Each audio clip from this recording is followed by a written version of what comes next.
Assalamualaikum warahmatullahi wabarakatuh. Pada kesempatan kali ini, saya akan menjelaskan penggunaan teknologi dalam pembelajaran. Akan tetapi sebelum itu, mari kita kenali dulu apa itu teknologi. Menurut Arnold C. Toynbee, teknologi merupakan ciri dari adanya sebuah kemuliaan manusia, yang dimana hal ini membuktikan bahwa manusia tidak hanya hidup untuk makan, namun membutuhkan lebih dari itu. Lalu, mengapa sih manusia perlu menggunakan teknologi? Dalam kehidupan sehari-hari, teknologi memberikan berbagai kemudahan bagi kehidupan manusia. Teknologi mampu mempermudah proses, mempersingkat waktu, hingga mengurangi biaya yang dibutuhkan untuk menyelesaikan pekerjaan. Berikut ini adalah manfaat-manfaat yang dirasakan bila terdapat teknologi dalam kehidupan kita. Yang pertama, menambah ilmu pengetahuan. Yang kedua, memberikan hiburan.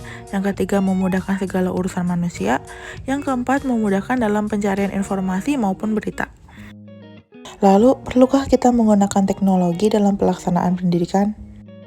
Kita pahami dulu apa itu teknologi dalam pembelajaran. Teknologi pembelajaran merupakan aplikasi atau media yang telah dirancang secara modern dan dimanfaatkan sebagai teori dan praktek dalam pembelajaran sebagai sumber belajar. Saat ini, teknologi yang banyak digunakan dalam dunia pendidikan adalah teknologi informasi. Adanya informasi yang digunakan untuk media pembelajaran dapat berdampak positif bagi siswa, yaitu mereka bisa lebih mudah dalam mencari informasi yang diperlukan selama proses pembelajaran. Selanjutnya, ada macam-macam teknologi yang digunakan untuk pembelajaran. Yang pertama ada e-learning atau pembelajaran berbasis elektronik. Dengan penggunaan e-learning, guru dan siswa tidak harus berada di suatu tempat secara bersamaan dan waktu pembelajaran yang fleksibel. Yang kedua, video assisted learning atau pembelajaran berbasis video. Dengan menggunakan video, maka materi pembelajaran dapat dibuat menjadi menarik dengan adanya gambar dan suara. Yang ketiga ada gamification atau pembelajaran berbasis game. Saat ini banyak materi pelajaran yang sudah dibuat dalam berbentuk game. Hal ini dilakukan agar siswa dapat dengan mudah mengerti konsep dari materi yang sedang diajarkan oleh guru. Yang keempat ada augmented reality dan virtual reality. AR dan VR adalah teknologi digital yang dapat menghubungkan antara dunia nyata dan dunia maya.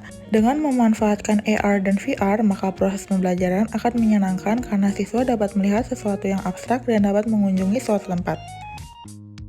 Selanjutnya ada manfaat penggunaan teknologi dalam pembelajaran. Yang pertama, menambah informasi. Manfaat penggunaan teknologi adalah sebagai sarana pendukung bagi siswa dan pendidik untuk mencari informasi yang lebih luas selain menggunakan sumber dari buku dan media cetak. Yang kedua, meningkatkan kemampuan belajar. Hal ini karena informasi yang ada di internet lebih update sehingga para siswa bisa dengan mudah mengakses informasi-informasi baru yang diperlukan di bawah pengawasan guru. Yang ketiga, memudahkan akses belajar. Proses pembelajaran dapat dipermudah dengan adanya teknologi dalam pendidikan. Misalnya guru dapat memberikan materi atau tugas belajar melalui LMS. Yang keempat, materi lebih menarik. Penggunaan teknologi dalam pendidikan dapat membuat peserta didik lebih nyaman dan tidak terkesan jenuh atau monoton. Karena penyampaian informasi melalui teknologi canggih terlihat lebih variatif dan modern. Yang terakhir, meningkatkan minat belajar. Informasi dan pengetahuan yang lebih lengkap serta akses yang mudah didapatkan dapat membuat siswa lebih minat dalam melaksanakan pembelajaran. Jadi, menurut pendapat yang dikemukakan Sundayana dan Rustina pada tahun 2014, media pembelajaran sangat penting keberadaannya dalam proses pembelajaran karena berfungsi sebagai media yang menjembatani antara siswa dengan guru. Dalam penerapan teknologi dalam pembelajaran, tentunya terdapat beberapa permasalahan. Berikut ini permasalahan dalam penerapan teknologi dalam pembelajaran. Yang pertama, keterbatasan kemampuan menggunakan teknologi. Keterbatasan kemampuan guru dan siswa untuk menggunakan teknologi dapat menghambat penerapan penggunaan teknologi. Keterbatasan pengetahuan tentang teknologi membuat guru takut gagal dalam mengintegrasikannya di depan kelas. Dengan demikian, membuat guru tidak percaya diri untuk menggunakannya dalam pembelajaran. Yang kedua, keterbatasan akses internet. Masih banyak daerah Indonesia yang mengalami daerah 3T, tertinggal, terdepan, dan terluar dari jangkauan akses internet.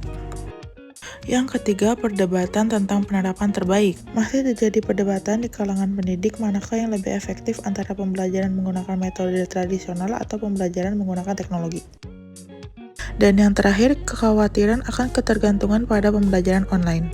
Semakin banyak pembelajaran virtual yang ditawarkan, semakin banyak sekolah virtual yang kini sudah mulai menjadi bagian utama pendidikan di dunia, sehingga dikhawatirkan pendidikan kini menjadi ketergantungan kepada teknologi dan melupakan cara-cara tradisional. Sekian materi yang saya dapat sampaikan, terima kasih.